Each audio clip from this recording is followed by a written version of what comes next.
Hello everybody and welcome to another deck profile. Today I'm bringing you my Gravekeeper's deck profile for this format, and the deck is really stun oriented and focuses a lot on the new fusion monster that Gravekeeper's got in Soul Fusion. So without further ado, let's get into the profile. So starting off, I play 3 copies of Gravekeeper's Heretic. This card's really good. If Necrovalley's on the field, it becomes unaffected by everything, so it's a really nice 1800 beater if you already have your fusion on board. In the past, your strategy would revolve around Heretic a lot. Now you don't actually have to play 3. I just still like playing 3 because it's still a pretty solid card. 3 copies of Gravekeeper's Commandant. This card you can discard to search for Necrovalley, which is really good because then you have 5 ways to get to Necrovalley, including Terraforming, which is essentially a win condition. And yeah, having Necrovalley also sets up your other Gravekeeper's plays. So 3 copies of Gravekeeper's Headman. He's a Debris Dragon for the deck. You can special summon a level 4 lower Gravekeeper on his summon. And what this lets you do is set up more link plays or more fusion plays if you bring back Spiritualist. So speaking of Spiritualist, 3 copies of Spiritualist. This card's really good because it's your polymerization of the deck. If you have Necrovalley in the field, you can fusion summon with her and a Gravekeeper in hand or field, which gets you to the fusion monster, which protects Necrovalley and is also protected by itself. So pretty standard Gravekeeper lineup. We also play 2 copies of Descendant and 1 copy of Recruiter. Descendant is really good removal for like any card in the game because it's non-target removal. Like if you already have Supernaturalist on the field, you can summon Descendant, tribute himself, and pop another card on the field to help to control your opponent's board and just break apart their problematic monsters. And then Recruiter is just really good because if another Gravekeeper or another card I control is sent to grave, I can search for Gravekeeper.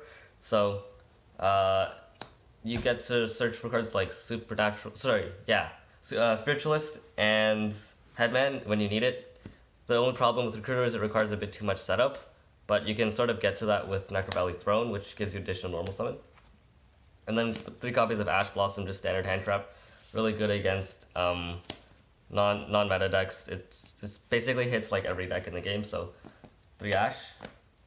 And then for spells, 3 copies of Necrovalley. This card's insane, locks out the graveyard. Effects in grave can't activate, cards in grave can't be moved to different places. Pretty good card. You can actually attack it into other decks as well, but in this deck in particular, it helps you use your other effects as well, so you definitely need 3 Necrovalley. And then a 2 Terraforming to search Necrovalley. Pretty standard. And then 3 copies of Necrovalley Throne. This card's really good. It can search for any Gravekeeper's card, or it can give you an additional normal summon, either or, which is really insane. And any kind of Rhoda effect in any archetype is definitely a staple 3 of. Then we play the Gravekeeper Stele and Hidden Temples of the Necrovalley. Stele grabs 2 back in grave, and then Hidden Temples Necrovalley. If I have a Gravekeeper and Necrovalley, neither player can special summon monsters, which is really insane, except Gravekeeper monsters, which is kind of dumb, because then I can also make the fusion while this is on the field. But yeah, this card is ridiculous because your opponent straight up can't special summon, and it's a spell card, which, like, if they're not playing like Twin Twisters or MST in the main deck, it's really hard to get rid of this. And the Stele is just really good for advantage. So like, if you fusion summon with Spiritualist, you can grab the Spiritualist and whatever monster you fusion summon with back with Stele, so you can use them again next turn. And then you have the 1 Monster Reborn to bring back the things and resources that you want. Pretty standard. And then for traps, 2 Necrovalley Temple. This is a new card that came out from SOFU. It's more consistency if you aren't able to get to your Necrovalley, and then if it dies, you can also search for Necrovalley cards. Then 3 copies of Imperial Tombs and Necrovalley.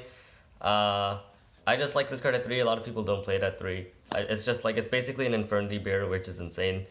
It's just a really good card, and you want to play as many like responsive cards as you can because you're usually going to end on your fusion and then a bunch of back row. So you want to be able to react to your opponent's plays. That's why I also play Solemn Package, 2 Strike, Warning, and Judgment. Pretty standard control cards. And then 2 copies of Gozen Match, because Gozen Match is really good against a lot of decks.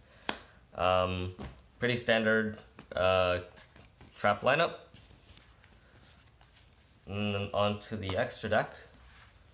Play 2 copies of Supernaturalist, the fusion monster. If he's on the field and you have Necrovalley, neither of them can be destroyed by card effects.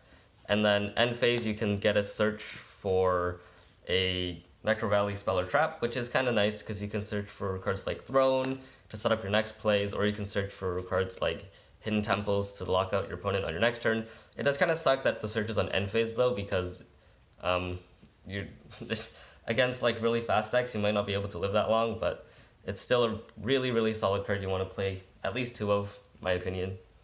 Also, something I want to mention is if you have Pot of Extravagance, definitely play that card. It's really good in this deck. I just don't have it. And if you have Pot of Extravagance, you should play 3 just in case you don't want to banish all your Supernaturalists, because it's a really like key part of the deck right now. And then anyways, Borreload Dragon, Bomber Dragon, Trisbaena, Unicorn, Triple Burst, Decode. These don't really matter, but they're there as toolbox when you need them. Akashic, Nightmare Phoenix, Nightmare Cerberus, Lamphorhynchus. Lamphorhynchus is the one I go into the most, just so I can actually like get Supernaturalist on the board without it taking up the extra monster zone. The other ones are kind of just like utility when I need them. And then for rank 4s, Honor Arc, Baguska, and Abyss Dweller. Abyss Dweller for Graveyard Lockout, which is kind of redundant since you have Necrovalley already, but in case you don't, this is always good to have. Baguska for stun and Honor Arc for removal. So that about sums up the deck profile. Yeah, the deck is really, really fun. It's a bit linear in my opinion, but with the new fusion monster, it makes the deck a lot more fun to play because you have a lot more search potential with this card and Necrovalley Throne. But thank you guys for watching, and I'll see you guys in the next video.